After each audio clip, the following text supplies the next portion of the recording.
All right, welcome to Marijuana Monthlies. Thank you everyone for being here. My name is Chelsea Higgs Wise, and I'm really excited to get started in just a moment. I'm going to allow some other people to get in the room, and I'm really excited to talk to you about what's going on in Virginia and really answer some questions as you all have them. And we've got a lot to update on, so I'll give one more minute to get started. If you have not heard, we've got Amber Littlejohn here. And so we're really excited for her to come on in a little bit to tell us more about Minorities Cannabis Business Association and why they've shown up in Virginia. So I'm really excited for y'all to be here. If there's anybody else that you know needs to be in this conversation, now is the time to share this link, to go on Facebook because we are live and streaming, and to share this link and make sure they're following us and make sure that they're also following the Minority for Cannabis for Business Association, because now is the time to really get to know what's happening. All right, y'all. So again, my name is Chelsea Higgs Wise, and I am the Executive Director of Marijuana Justice. We believe that equitable legalization can really be the gateway for dismantling the war on drugs by repealing the prohibition, repairing our communities, and working to bring reparations along with reinvestments. So today we are coming to report about right here what's going on in the middle of 2022 session. We're really eager to tell you what's been going on and to also address the most asked question in cannabis organizing. What about equity? And what about equity for folks that have been pushed out the informal market for big business to now gain a lot of profit?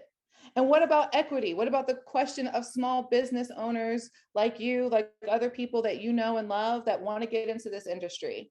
That is the question that I get the most, even though marijuana justice, you might hear us really talk about freeing our people and making sure that the most impacted are centered.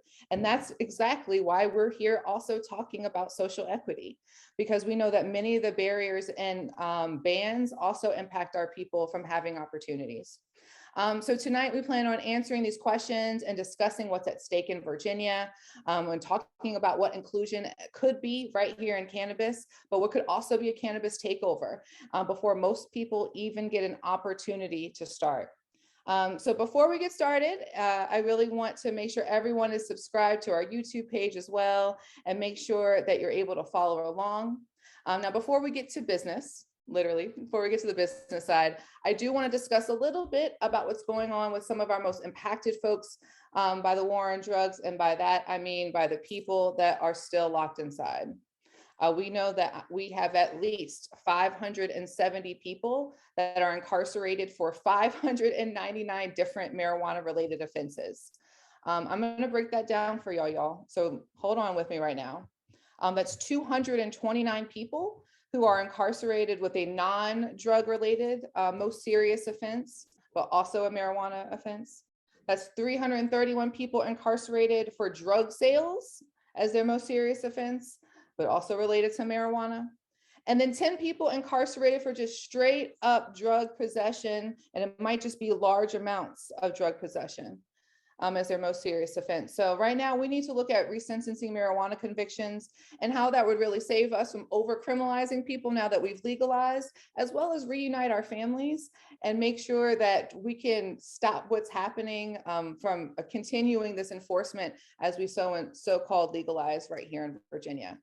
So I'm going to break down a little bit more about resentencing because everyone's like, well, what about this charge? What if I have this charge? What if I only have marijuana? Well, there are bills out there right now that address these different types of charges. And the most important thing is that we provide a timely way for new sentences to coincide with the recent legalization laws to come about with these resentencing. So with something in a timely manner. We want a clear eligibility scheme that we know, hey, if you were convicted with this charge, this is what your resentence is in the range of, right? Something clear, therefore there is very little judicial discretion. And that just means that per locality, right, that one judge would come and look at a resentence and say, oh, okay, I'll get off easy. And one other person say, I'm going to resentence you to something that looks almost exactly the same. And we want to really try and eliminate that discretion as much as possible and this clear eligibility scheme, right?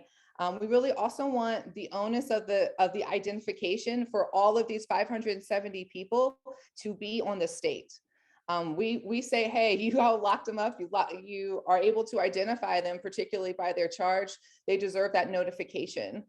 There is a chance that these folks still incarcerated may never know that they are eligible for a resentence hearing. And it may be on organizations like us to notify them to say, hey, you qualify for a resentence hearing, and now the locality that prosecuted you now has to provide you with this hearing, and they have to do it in this time manner, in this time span. So there are really two bills out there. There's one in the House, there's one in the Senate that provide pathways for resentencing of cannabis convictions. There's also pathways to providing counsel in the Senate bill, as well as like enforceable timelines. I keep talking about that because it's so important that we have this oversight and this timeline to get it done. We look at states across the country, and we haven't found one state that's actually completed their resentencing from after legalizing. And that's a really horrible stance to say, that we are still trying to get people out of prison from states that first legalized. And we don't want Virginia to fall in that trap as well and say that we're legalizing in a way that's just not right for our folks. So we are really here to watch those bills. And like you have been following marijuana justice, we actually presented to the Senate Commission for Cannabis Oversight in October about these resentencing laws and how we could really do this with meaningful intent for release. And so we've been really excited that this has come from what it seems like both parties, one in the House and one in the Senate, for an opportunity for meaningful release. So what has happened since they've been introduced? That's a great question, Chelsea. We haven't had any committee deliberations yet on resentencing. We expect that to happen on Friday in the Senate. So keep a watch out for that. And if you are subscribed, you'll be getting our emails to let you know what's happened. And we're still watching to see what happens in the House. If you've been following right here in Virginia, you know that our House is now a majority Republican, which has been different from recent years. And so we expect some differences to come out of how they look at legalization. And that's what we're here to follow. And that's what we're really here to push, to say we have to keep on the right path forward. So if you have more questions about the resentencing, if you want to know more, please make sure you DM us, you email us, you're following along. Thanks so much. Hey, Kalia, thanks for saying hi. Hey, Kelly, thanks so much for dropping in. If you are here in our Zoom, or if you're following on Facebook and you want to say hey and where you're from, please do that. Some people come in from all over the Commonwealth as well as across the nation just to see what we're doing in Virginia. And so, like I said, we're going from resentencing and we're about to hit up social equity. Marijuana justice is really here for what's important for all things cannabis. And it's a special platform, I believe, in the Commonwealth, because many folks are just not able to have this range. And we really are putting in the capacity to cover these things. So we're really, really excited and proud to have all of these conversations and many stakeholders. Hey, Seville, thanks so much for showing up. Okay. Hopscotch, Virginia. I did not know that was a real place. Thanks for coming in. I'm validate y'all. Thank you. And showing up from the RIC, from the capital city. Thanks, y'all. So like I said, resentencing is on the table, and that means a lot for us, because as we talk about speeding up sales, as we talk about businesses, for me, a lot of this is, well, what is our moral stance on releasing the people in prison? What are we doing for expungements, right? So these are things that we have to hold together as a community and work with together, and as well as other stakeholders, to get this done. So I just want to really encourage everyone one more time, if you know someone that you think would want to know more about this and about what we're doing, to please drop in this link and make sure that they're following us. I'm going to have a really vulnerable and transparent moment, and people that are in cannabis know this pretty well, that in the social media world, like this is, our conversations are not pushed unless we're dancing around and making it fun. And just even if we still get banned and our platforms get taken. And so make sure that you are following on different things in social media and you're amplifying particularly Black and brown platforms around cannabis that are having extra hard times around these other social media platforms that are really taking off for other folks. And because we're being censored and all the surveillance out here can be overwhelming. So also see Etrick showing up, y'all.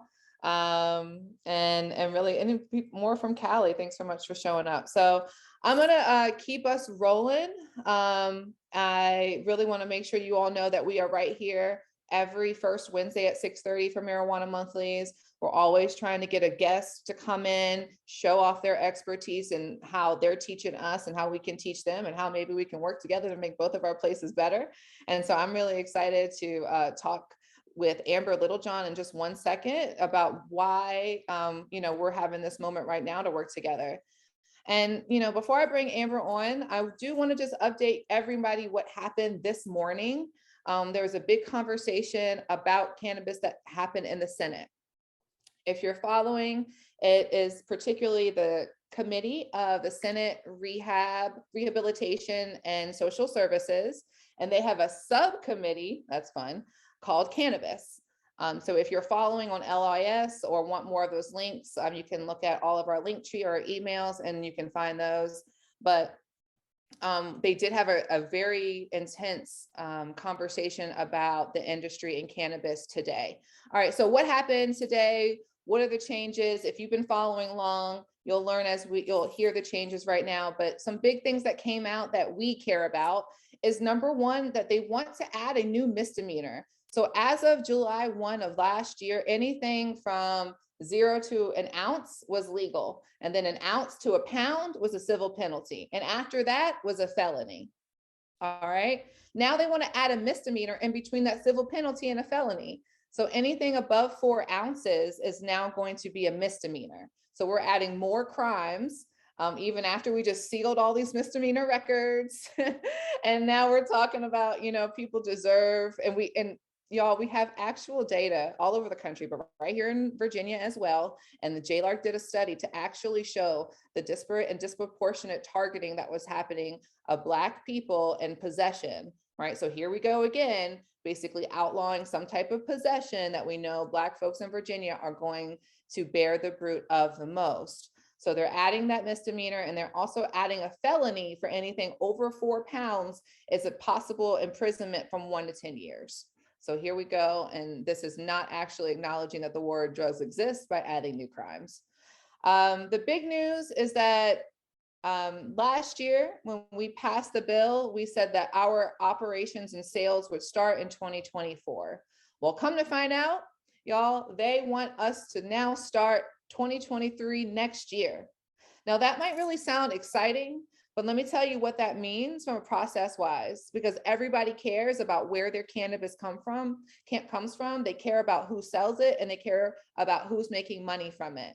And so this would mean by this early sales of 2023 that we're providing the medical operators, as well as now possibly even hemp processors, to have a head start in the adult use market. So they would be able to sell medical marijuana as well as legal cannabis, adult use cannabis, and I'm switching that, but I understand they are the same thing in these terms, is that they're going to be able to do that on the same location.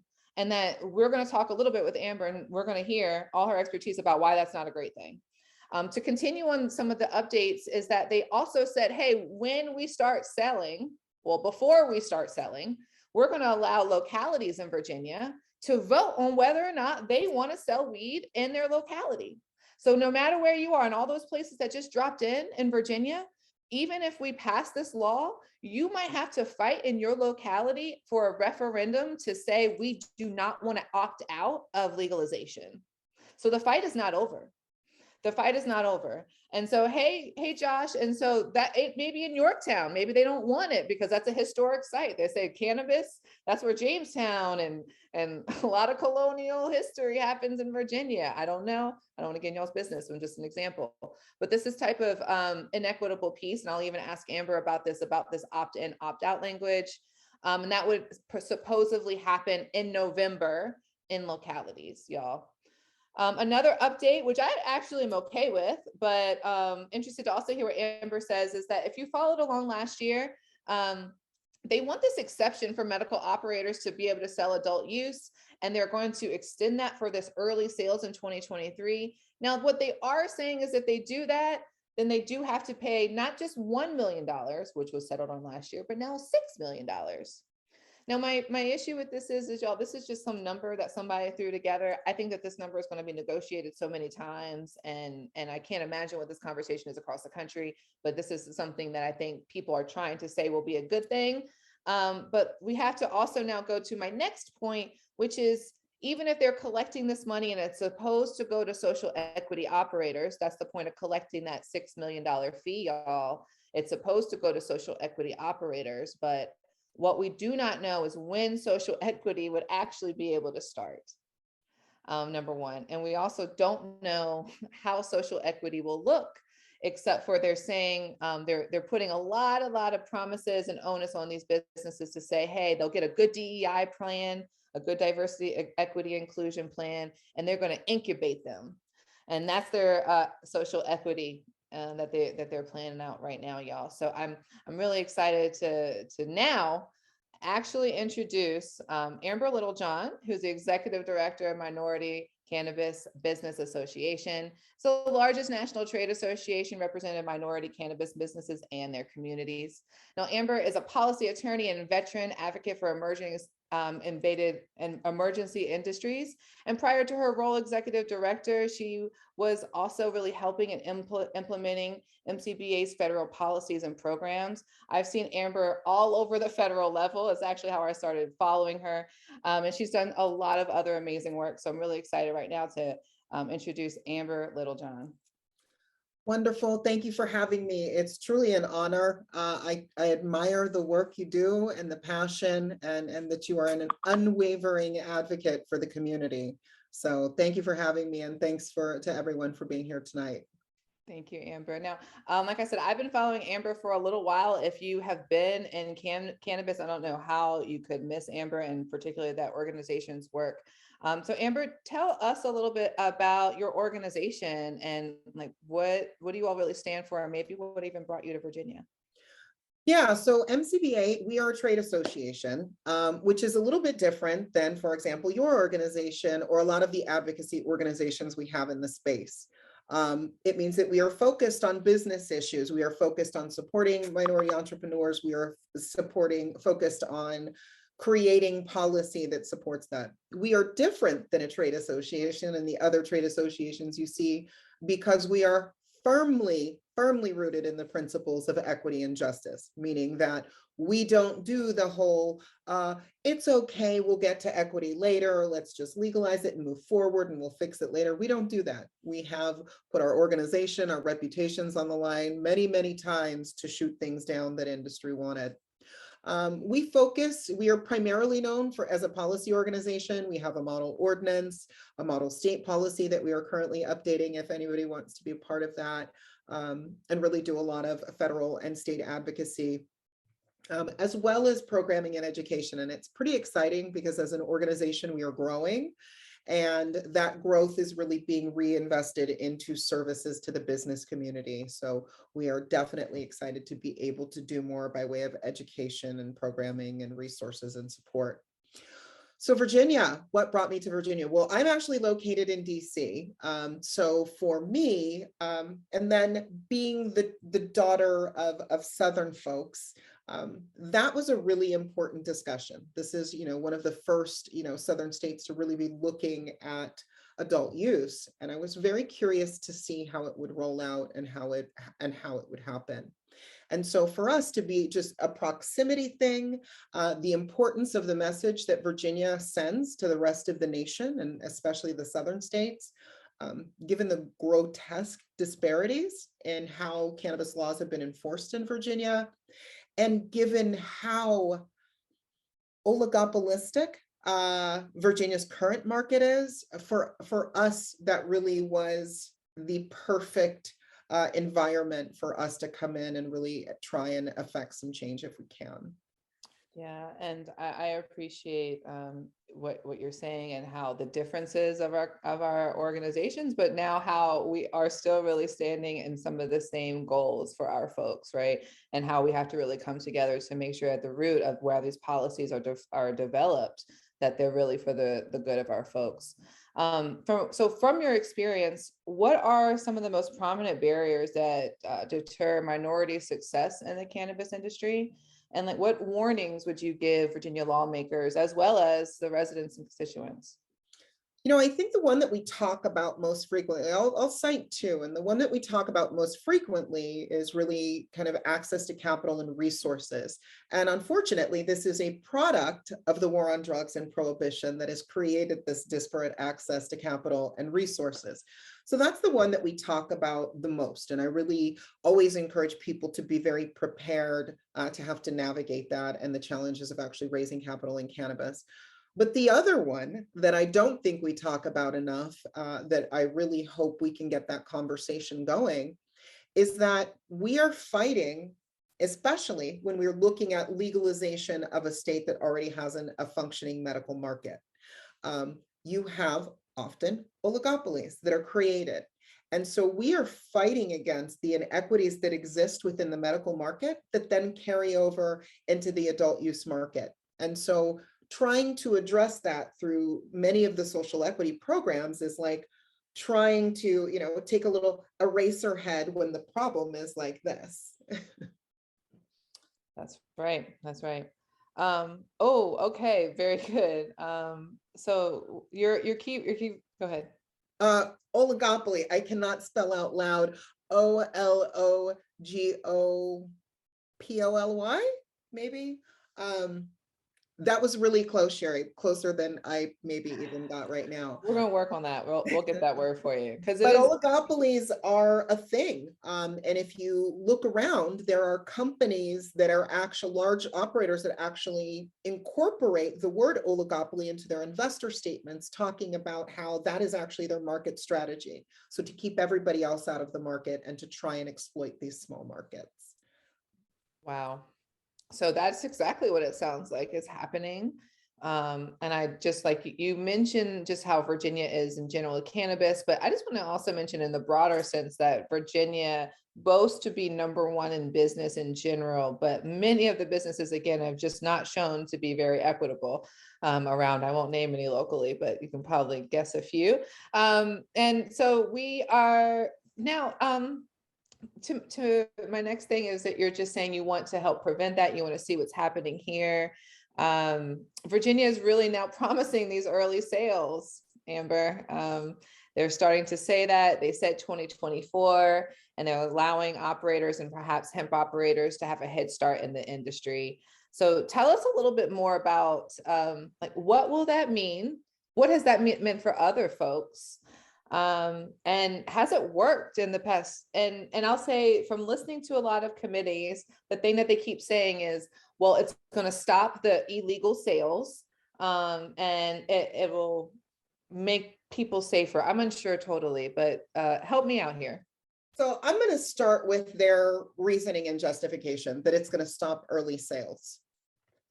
78% of the market in California is legacy sales. So that is not it. What stops unregulated sales are decreasing barriers to entry and sustainability in the market. That is the only thing that stops legacy sales. You will never outcompete the legacy market. You will never stop the legacy market. And so also this idea, they were saying, oh, well, unregulated cannabis products are dangerous because we're seeing in some places people are introducing fentanyl into cannabis products. Well, that is happening in California. It is happening in Michigan. It is happening in Illinois.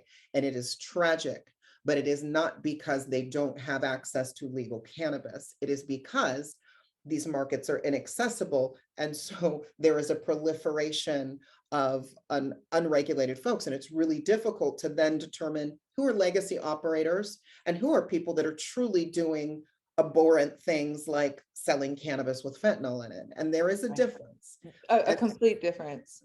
And really quickly, before you move on, another term I hear you say, I'd love for you to just define it in your words, is the legacy market. I know we've mentioned it here before, but for folks that maybe haven't heard that before. Yeah, I think it's really important to recognize, if you really want to have a conversation go sideways with me, start talking about the black market. Um, and even illicit market, because it really implies that people who have been there, that have constructed an industry on their backs and to the detriment of their freedoms and their livelihoods, often have created this industry, and saying that they are, criminals, and to try and paint them as criminals is really unjust, especially when the barriers to entry are as high as they are. And so we refer to it as the legacy market. And there are communities where you have flourishing legacy markets that have better brands, stronger marketing than a lot of the multi-state operators. And as we see in California, outcompeting them is not an option. The only option is to really help folks transition. And then you can reassess. Then you can maybe have an easier time identifying people who are willing to do terrible things like taint cannabis products with chemicals. But when you are actually shutting everybody but a handful of people out and then calling them criminals, that is to us completely unacceptable. And it really, again, denies really respect and really kind of dehumanizes the people that have built this industry. So we definitely do not use that term, and are quick to correct people when using those terms. Thank you for that. well. Like you mentioned, it's just not full of dignity, but it's also just sounds like a repeat of the war on drugs and how the war on drugs was funded and really constructed. So it's our duty to disrupt that.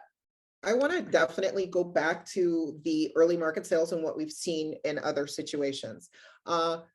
Folks on this here today have followed equity. Everybody remembers Illinois. Everybody was like, "Whoa, Illinois is going to do it. It's going to be just, and it's just going to be beautiful." That obviously hasn't happened. We do not have one single social equity retailer open, but we did give early market access to the medical operators, who then turned around and stalled. They sued. And they continued to stall, and they sued to prolong the entry of everybody else into the market. And so we are not seeing, and then New Jersey, again, early market access. We were already seeing the lawsuits go out. California, early market access, lawsuits happen. And so there is significant value in that first mover advantage. And then if you, yeah, go ahead. And Amber, so you're saying lawsuit happens. What is the lawsuit? What are you saying? So what happens is, so for instance, let's take Illinois, where there was then a lawsuit to attack and start to delay the incoming social equity applicants. So basically, they'll hang the program up on due process. That's been done in California as well, where there are constitutional challenges to the program. There are just technical challenges to the program. And some even sue in their name. Wow. And it's not just in adult use. We saw it in medical, where a company actually sued to dismantle the entire program in Ohio. So this is something happening around the country, where these oligopolies are created in early market access, and they are protected through political means and through lawsuits. Something else that we don't, that is important to consider is this with the opt-ins and opt-outs, that almost certainly there will be an exemption for medical operators, because this is what we're seeing around the country. We see it in Arizona and other places where, yes, you can opt out unless it's a medical operator that's already been there, which means that they now have a monopoly, not an oligopoly. And in Virginia, it would be a monopoly because of the zones. So you would have a protected monopoly from these companies in these different environments. Another thing they have is the vertical integration exemption. So nobody else can vertically integrate, but they can. And so along with that comes all of the kind of benefits of scale that nobody else will have access to. So to say that it is a good thing, it has never, ever proven to be good for social equity or for small businesses in general. You say never, ever. We have no example of that going well to date. There is no example. We are fearful because we have a few big states, New York, We're waiting to see what happens there because there's a big push for early market access using the same excuses. They've got it in New Jersey. And again, we shudder to think how that's going to play out because the protections, again, that exist for medical operators, Connecticut, another place where they have paid for early market access. And in Connecticut, they actually have an uncapped market. So there are limited licenses in Connecticut. I think they're going to give everybody else maybe 50 something, 56 licenses. And the early incoming medical operators are unlimited in the amount of businesses they can open during that time. Wait, so I just want to back that up for people. So they get early access, unlimited to how many stores that they get to open. And then when everyone else opens up, they're going to be capped what they can. So the people that got the head start and got all these stores out are already going to be dominating the market. Absolutely. Now, the caveat is that they have to pay and they have to stand up a social equity business for each license. Now, mind you, what we see is not that it's somebody from the community really impacted and they're going to do good work. What they do is they play kingmaker and they go out and they find somebody who will hold a license for them and do what they want. And then they create terms that essentially will give them control of that business. So this is not new, but it is something that has to be called out. You know, you mentioned how important it is for who is having those social equity licenses. And you said something to me before we hit record that I thought was really interesting about the differences of what we do with businesses and what other folks in the cannabis are doing. Can you explain that for folks? Yeah, I definitely want to point people to Supernova Women. They have a story actually tomorrow night. I think they're doing a town hall on this study. They funded and put together a study really on the impact of equity businesses on their communities and on the industry as a whole.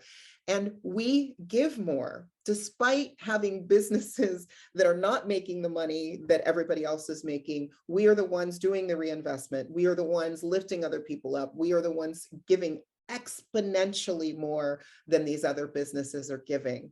And so we are a benefit to our community. And when we exist in our community, we are members and citizens of those communities, as opposed to kind of coming in and doing what I call sort of equity performances, which I don't let people do. my members wish that I did equity performances for them, but we don't do that. Equity performances. That's good. That's good. Yes. Performing equity. Look, we have some like full-time performers of equity around here in the Commonwealth, I will say. Let me get back to these questions. Thank you so much for talking about the harms of early sales to given to medical operators. The fact that you have zero actual examples of giving early sales to medical operators and it not harming social equity, right? And what you mean by harming is like they literally sue to not allow other people in the industry. That's what you're saying by they do harm. Is that every other state? Or they create laws like through the opt-ins and opt-outs and exemptions that create monopolies and oligopolies. So harm, because to me, a foundational principle is a monopoly and oligopoly of non-diverse owned companies is the antithesis of equity in cannabis. And so it is not just harm, it is absolutely doing violence to the concept of equity in cannabis. Absolutely. And I do want to bring up that Shailene Title has a new paper out about monopolies that maybe we can also drop into the chat. So, I mean, this is the conversation across the nation right now and why we need to have it federally as well as in our hometowns, locally, state by state, because these legislators, y'all, are legislating on cannabis. And if you're listening to these committee meetings, you'll see that they have actual no knowledge on cannabis. No knowledge at all. So you mentioned before a little bit about having money up front, capital for social equity. Virginia did create last year a social equity business incubator fund that the big boys, the medical industry, those with these exceptions to vertical integration and things would pay into this fund in order to then give out low to no interest loans to social equity operators as startup capital. So could you tell us how that has gone in other states, how you feel about that? And I have some technical questions if you can answer yes or no, but we'll see if we get to those. All right. The funds. So first of all, the funds are needed at the prior to the point of application. Meaning, if you really want to create a diverse industry, you need to get funds in the hands of people prior to the point of application. You need to get technical services, because in a limited market like Virginia, you're looking at $250,000 to maybe over $1 million to submit a competitive application.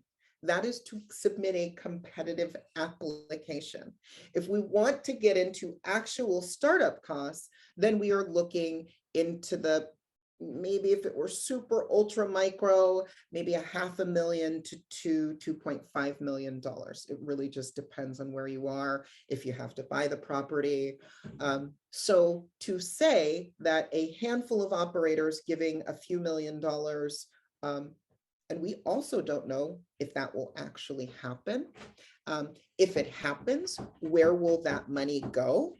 And so to hang that out there, and then, oops, it gets dropped off in the negotiations at some point. Now, all of a sudden, it's going to the general fund, or maybe it's just not there anymore. And these are the kind of things that we have to be mindful of, because it sounds good. Just like in New York, they were saying $200 million, and it's great. But it's going to come from, it's going to either come from adult use revenues, or it's coming from private sources. And private sources, to me, reeks of early market entrants. So that are paying for the privilege of being there. And we are just seeing that it is not enough, and it is too late. Right. So what I'm hearing from you is, even if it is something, a fee to come in, it does not by any means outweigh the cost of this early entry to the market. And yeah, I would say, I mean, ask the folks in Illinois who are, sorry, they have been operating in, the medical operators have been running adult use retail outlets since what, 2019? And there is still not one singular equity operator up and running. So ask them if the little bit of change they had to give into the fund was worth some of them going bankrupt and losing homes, trying to weather the delays that wait, and wait for their chance. And it's really true, because after it passed and we had so much hope, I remember watching the headlines as they had to speed it up and start within 6 months because of all the things that I'm now hearing Virginia say. And it is really scary to see that we could just add to this market that does not look like us and will, I mean, definitely never include us. And so I want to really just, for everyone listening, point out and let everyone know that from what I'm hearing across Virginia, that their one equity point that they're going to try and hold on to is going to be this fee in this fund of from the medical operators. And what we're hearing and what we've seen is that just is not enough, and it should not be enough to convince us. It does not sound like, and what we're seeing, it will not do what we're saying it will do. And that's another big thing, is that legislators think that they have the most accurate information. And remember, the report that Virginia did was in 2020, and it started in the beginning of 2020. Y'all, so much has happened since March of 2020 in cannabis, and that's how the legislators are being informed right now. So we're really thankful for you, Amber. And so I guess my technical questions don't even matter about this, because what you're saying is that these fees just aren't really enough to even cover. So trying to debate them, y'all, might not, it really might not even be worth our effort when we can ask for more. Yeah. We've never seen fees be set at an amount or at a time that actually makes them impactful. Wow. There it is. Ever. Can you say it one more time? Ever. What about the criminal justice aspects for business owners? Like, what are folks' responsibility while advocating for the industry, knowing that enforcement is still very closely tied to legal sales and the war on drugs? I mean, we have an obligation, and this is again where I think unfortunately we diverge from industry, is there is no legalization without decriminalization without actually getting people out of prison, without stopping to criminalize and shift away from criminal enforcement. And so, the obligation is, again, to start to look at, one, making sure that we aren't creating new crimes when we create the cannabis industry, that we are creating meaningful pathways, that we are aggressive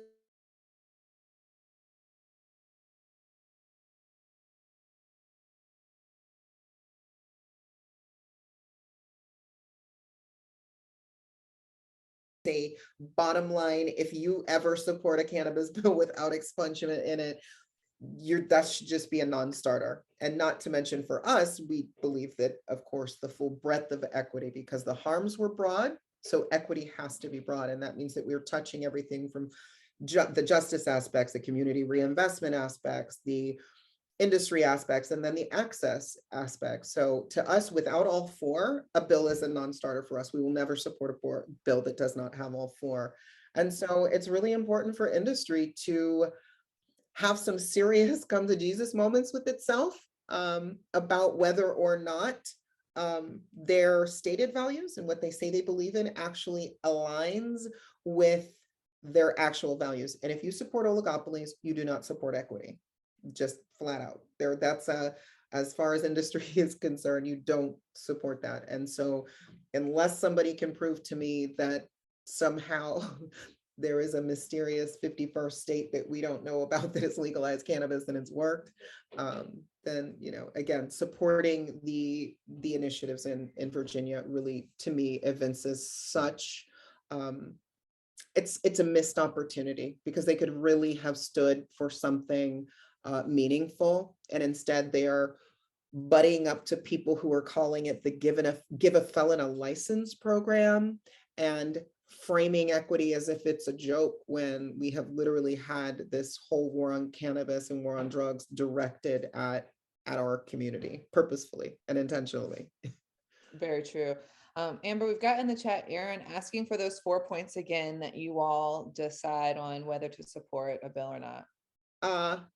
We call it equitable justice, equitable communities, equitable industry, and equitable access. And we have to cover all four of those points. To us, if it doesn't have all four of those things, that is not an equitable bill.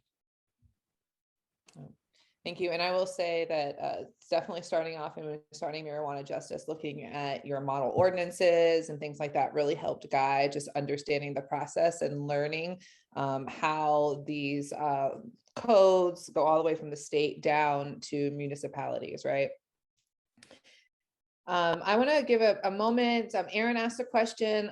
We've got some folks in the chat and watching Facebook too as well. If you have any questions for Amber, please drop them in the chat if you want to come off mute and say anything or ask a question in the Q&A. I'm sorry, maybe you can't do the mute piece right now, but please drop them in the chat. Amber, and while we wait for some questions, tell us a little bit more. You said that you've got a report coming out soon. And so tell us what we can expect from that and why everyone should register for that. Oh, goodness. So this has been a true labor of love. So it started because I kept being asked, how many social equity programs are there and what do they do? So we started originally going to answer that question. So we looked at all the social equity programs, looked at the collection of provisions and comparing them. But then we realized that that actually isn't going to get us to the solution, because none of the state programs are working. So we went in and now we're looking at 40 different data points, everything from co-location, early market access, license caps, opt-ins, all of these things. And I will tell you that the results are pretty dire. What is exciting about this tool is we consider it a tool. It is a report, but it is a tool. It's not our opinions and musings on the moral imperative that exists around equity. This is literally us just saying, this is what this state does. These are what these state does. This is how many do this. And it is giving advocates and the community and lawmakers information that they need to inform policy. And that was really important for us, to create something that we could put in the hands of other people who could do good work. Because again, you and I, we have different missions in our organization, but I want to give all of the folks out there kind of the tools to be able to inform some of these discussions. Cool thing is, in addition to the report, we're actually launching a digital tool. So you will be able to go online and click on a map and see what these different states do. You'll see citations to the different points of law. So it's going to be an amazing tool for advocates and researchers and just folks that are curious about what is happening in cannabis. And again, I will tell you that it was, you know, we all kind of know that things aren't working out really well, but seeing the numbers and being able to see firsthand, it really gives you some incredible insight into why. Definitely. And I'm really excited for those numbers. I'm really excited for the map, the tool, in this digital age, being able to see that, and for advocates who really need those types of tools to gain some of that base building. I see a chat in from Lena. Hey, Lena. Has crime gotten worse since cannabis has been legal? And I know we're always like, what is crime? But I'm assuming, you know, things that police would say. There was so much negative talk, especially in Chesterfield. Now, Amber, I know you said you're up in DC Nova area. Chesterfield, it's funny, it's come up even today. They had advocates in Chesterfield saying that they would want an opt-out. It's a pretty conservative area right here, just south of Richmond. So can you answer the question about what about this crime narrative getting worse with legalization? No, that's not what the data says. In fact, in communities with dispensaries, we are seeing somewhat of a decrease in crime. Maybe, I don't know if there is a correlation between the two, but we just haven't seen it. And that is not what the data says. And I definitely encourage you, Lena, to look that up, because that's actually recently data that came out. There's actually a super fun question in there that I'd love to answer as well. Yeah, I almost forgot about Kalia's really great question. What is my favorite part of what I do? I will tell you that my favorite part of what I do comes frequently, and that is being able to empower others. And there are such beautiful moments that I've had, whether I am taking somebody and bringing them onto the hill and advocating with them and giving them a voice and watching them blossom and develop as an advocate, or whether I am connecting somebody in the community with an investor or a resource or providing education. And then I get to like go out in the community and meet folks and see that is absolutely my favorite part of the job. And I have those moments where, you know, I'm an executive director of a nonprofit, so it's rough at times, but then I will get a call or I will get an email from somebody, and I will have such a beautiful, pure interaction with somebody that just really reminds me why I'm here. For as much of a lobbyist lawyer type as I am, you know, I was raised by parents who were marching on Delano with Cesar Chavez. So my heart will always be tied to actually the mission, as much as I wish I could break away and not be so committed to it as much. I will always be committed to trying to see us thrive and succeed in this space. Don't apologize for being unapologetic for the mission. That's great. Thank you, Kalia, for bringing that question up front and letting us hear a little piece of Amber. Any other questions? I know that I really just wanted to ask, like, how, number one, I just want to say that you mentioned that you all looking at doing more municipal work in the ordinance and things. And I would just want to say, with marijuana justice in Virginia, that's been something really big that stakeholders want, is to be able to be empowered locally and at municipal level. And so we would love to make sure we stay in touch about that and be able to pass that on, especially know that we'll probably might have it on the ballot for some folks next year or this year. We are launching a grassroots committee at MCVA. So essentially what we're going to be doing is taking the tools that we have, whether they be political advocacy tools, tracking tools, resources, monetary resources, and directing them to people in the community. So arming everybody with all the tools, model policies, talking points, whatever is needed, and letting people run and do the work. So definitely reach out, get in contact with us. We have some great folks that are coming in, pretty heavy hitters in the political and kind of progressive space to help us get that launched and on the road. So please do stay in touch. If you all listening have opportunities for us to again be there, show up and get involved and fight in Virginia, trust me, we are working behind the scenes. We are a little, fortunately we are less quiet now that we have a new communications manager, but any opportunities to support you all in Virginia, we are happy to do so, because it means a lot to all of us again, and it should mean a lot to the movement in general, because if this happens in Virginia, we don't want to normalize this. This cannot be normalized, Thank and you it for needs to be saying that. called out. Thank you for saying that. And I was going to ask any last words for folks here in Virginia as we're going forward, but Just that, and I just encourage you to fight. Reach out to your lawmaker, share information. If you need anything, tools, resources, please let me know. And again, I am happy to support folks on the ground that do not want to see this happening. sounds great. I see another question from Aaron and just asking how they can help, and that can be something that we reach out. Aaron, thank you so much for talking about, and because everyone does have a skill some type of way, and how you can really take that and let us use it as a resource to make us further in the movement. So thanks, Aaron, and we'll be in touch with that. Make sure you're following Amber and Minority Cannabis Business Association. You see all the handles in the chat. I have a feeling this will not be the last that you hear from Amber on our platform. So thank you for signing on. Thank you, Amber, so much for all the work that you do. I'm so excited. I always enjoy our conversations, again, because we're a trade association. I love to get to spend time with people that are doing really true and meaningful work on the criminal justice side, and always welcome an opportunity to support you all in any way that we can. Thanks, Amber. All right. Well, thank you everyone that tuned in. Make sure you are registered for next month and you're following. And until then, y'all, peace and take care and keep each other safe. Bye, y'all.